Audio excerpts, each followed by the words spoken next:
कह रहे हैं कि कभी कभी मेरा मन नाम जप करते समय इधर उधर भटकता है और कभी कभी मुझे नाम जप करते हुए नींद आने लगती है। तो महाराज जी ऐसे में हाँ, क्या करूं? दोनों बातों में सावधानी रखनी है। ये सबका प्रश्न है, लगभग ये सबका प्रश्न है कि मेरा मन जब भजन में हम बैठते हैं तो भागता है। ये अर्जुन जी से लेकर बड़े बड़े साधकों का प्रश्न है। तो जहां जहां मन संसार में जाए वहां वहां से हटा करके हम नाम में लगाएं, या जहां जहां संसार में जाए वहां वहां हम भगवान को देखने की चेष्टा करें। इस वस्तु के रूप में भगवान, इस व्यक्ति के रूप में भगवान, इस स्थान के रूप में भगवान, क्योंकि भगवान के सिवा कोई नहीं है। इससे हमारा मन शांत होने लगेगा। जहां जहां जाए वहां से हटा के नाम में लगाना, या जहां जहां जाए वहां भगवान को देखना। और तीसरी बात, अगर हम कुछ नहीं कर पा रहे हैं तो नाम पर ध्यान दें। हमारे मन से सब कूड़ा करकट निकल रहा है। जो गंदी बातें हमारे मन में भरी थी वो सब डिलीट हो रही हैं नाम जप के द्वारा। ऐसी भावना करें तो मन निर्मल होकर, ये 3 साधन बताए, इससे मन आपका एकाग्र होने लगेगा। रही नींद की बात, तो भोजन पर ध्यान दीजिए। भोजन सात्विक होना चाहिए। प्याज, लहसुन, मांस, मदिरा, अभक्ष भोजन, ये सब अगर त्याग कर दोगे तो शतोगुणी भोजन और 6 घंटे की निद्रा। अगर आप जो नींद ले रहे हैं वो 6 घंटे तो होना चाहिए। स्वस्थ शरीर के लिए 6 घंटे आवश्यक है।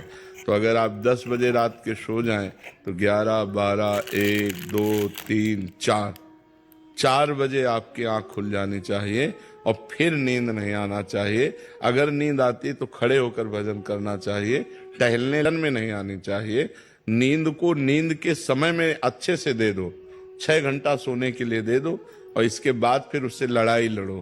फिर उसको मतलब आलस्य प्रमाद में समय नष्ट नहीं होना चाहिए।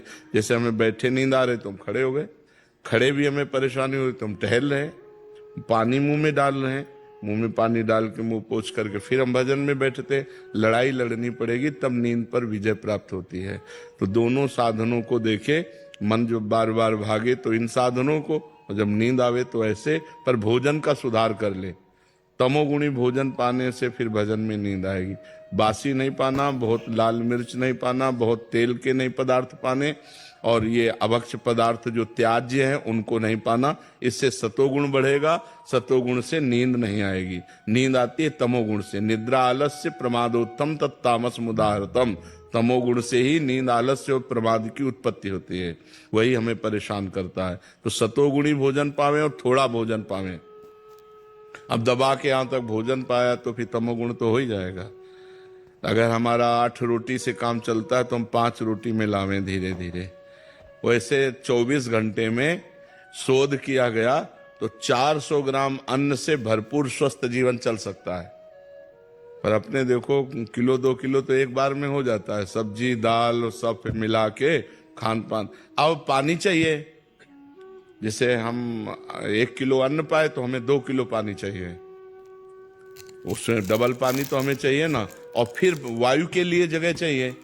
पेट में थे, अब पेट में दबा के अन्न ही भर लिया, फिर पानी तो ऊपर सांस फूल रही है और भजन में मन नहीं लगेगा। प्रमाद स्थिति। अल्पाहार, थोड़ा भोजन पाए, अच्छे से जल जितनी आवश्यकता है 3-4 लीटर 24 घंटे में तो जल चाहिए ही, और वायु के लिए जगह खाली रहनी चाहिए। तो साधक साधना कर सकता है।